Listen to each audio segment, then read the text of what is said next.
A Fraternidade Espírita Chico Xavier apresenta A Página Amiga, o audiobook do livro Nosso Lar.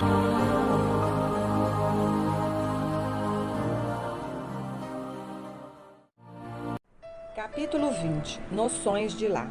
Desejando colher valores educativos que fluíam naturalmente da palestra da senhora Laura, perguntei curioso: desempenhando tantos deveres, a senhora ainda tem atribuições fora de casa?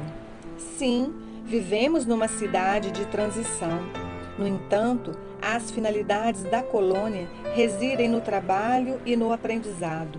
As almas femininas aqui assumem numerosas obrigações, preparando-se para voltar ao planeta ou para ascender às esferas mais altas.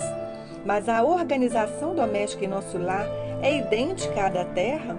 A interlocutora esboçou uma face muito significativa e acrescentou: o lar terrestre é que, dia muito, se esforça por copiar nosso instituto doméstico, mas os cônjuges por lá, com raras exceções, estão ainda a mondar o terreno dos sentimentos, invadidos pelas ervas amargosas da vaidade pessoal e povoado de monstros do ciúme e do egoísmo. Quando regressei do planeta pela última vez, trazia, como é natural, profundas ilusões. Coincidiu, porém, que na minha crise de orgulho ferido, fui levada a ouvir um grande instrutor no Ministério do Esclarecimento. Desde esse dia, nova corrente de ideias me penetrou o espírito. Não poderia dizer-me algo das lições recebidas? Indaguei com interesse. O orientador, muito versado em matemática, prosseguiu ela, fez-nos sentir que o lar é como se fora um ângulo reto nas linhas do plano da evolução divina. A reta vertical é o sentimento feminino envolvido nas inspirações criadoras da vida. A reta horizontal é o sentimento masculino, em marcha de realizações no campo do progresso comum. O lar é o sagrado vértice onde o homem e a mulher se encontram para entendimento indispensável. É o templo onde as criaturas devem unir-se espiritual antes que corporalmente. Há na Terra agora grande número de estudiosos das questões sociais que aventam várias medidas e clamam pela regeneração da vida doméstica. Alguns chegam a asseverar que a instituição da família humana está ameaçada. Importa considerar, entretanto, que a rigor o lar é a conquista sublime que os homens vão realizando vagarosamente, onde nas esferas do globo o verdadeiro instituto doméstico, baseado na harmonia justa, com direitos e deveres legitimamente partilhados. Na maioria, os casais terrestres passam as horas sagradas do dia vivendo a indiferença ou o egoísmo feroz. Quando o marido permanece calmo, a mulher parece desesperada. Quando a esposa se cala humilde, o companheiro tiraniza. Nem a consorte se decide a animar o esposo na linha horizontal de seus trabalhos temporais, nem o marido se resolve a segui-la no voo divino de ternura e sentimento rumo aos planos superiores da criação.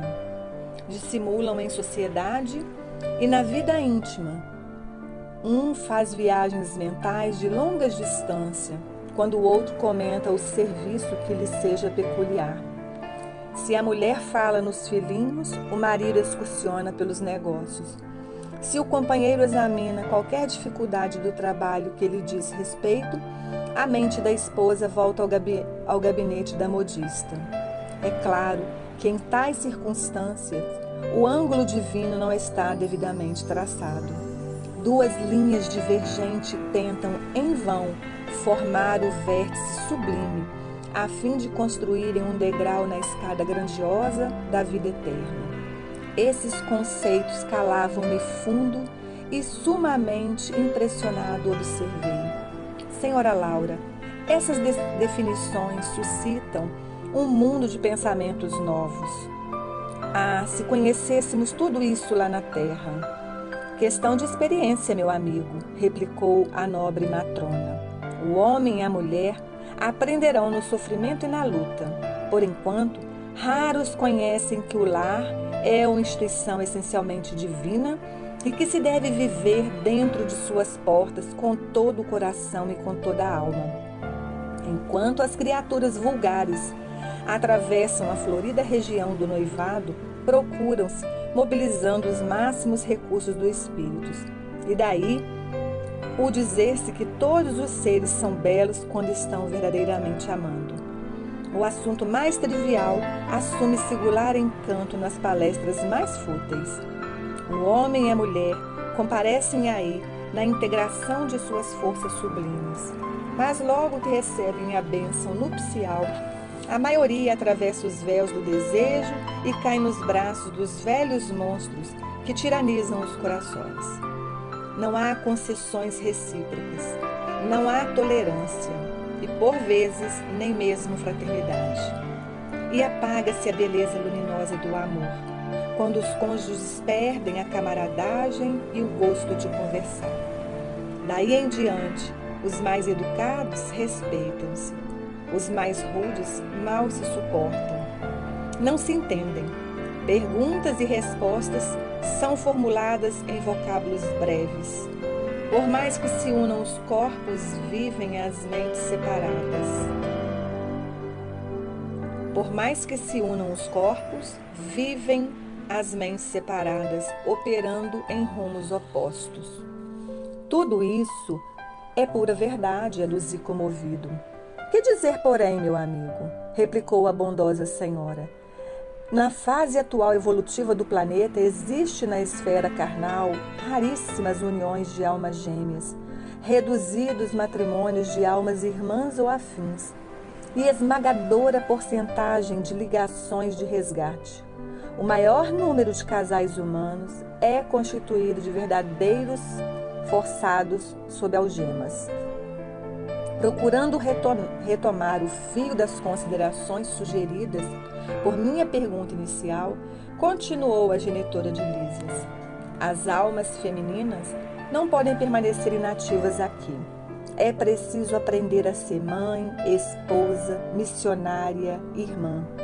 A tarefa da mulher no lar não pode circunscrever-se a umas tantas lágrimas de piedade ociosa e há muitos anos de servidão.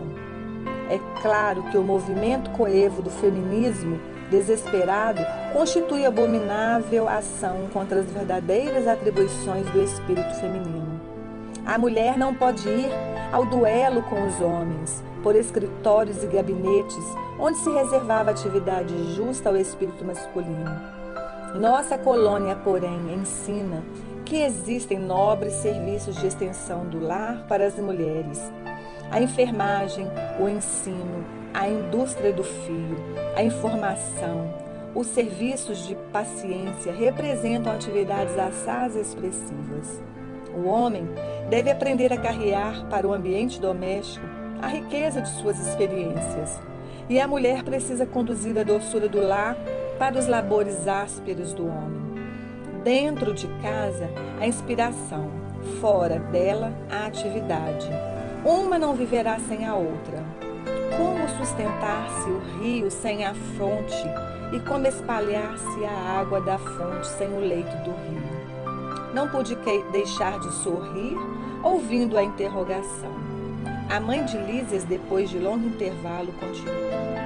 Quando o Ministério do Auxílio me confia crianças ao lar, minhas horas de serviço são contadas em dobro, o que lhes pode dar a ideia da importância do serviço maternal no plano terreno. Entretanto, quando isso não acontece, tenho meus deveres diurnos nos trabalhos de enfermagem com a semana de 48 horas de tarefa. Todos trabalham em nossa casa, a não ser minha neta convalescente. Não temos qualquer pessoa da família em zonas de repouso. 8 horas de atividade no interesse coletivo diariamente é programa fácil a todos. Sentir-me-ia envergonhada se não o executasse também. Interrompeu-se a interlocutora por alguns momentos, enquanto me perdi em vastas considerações.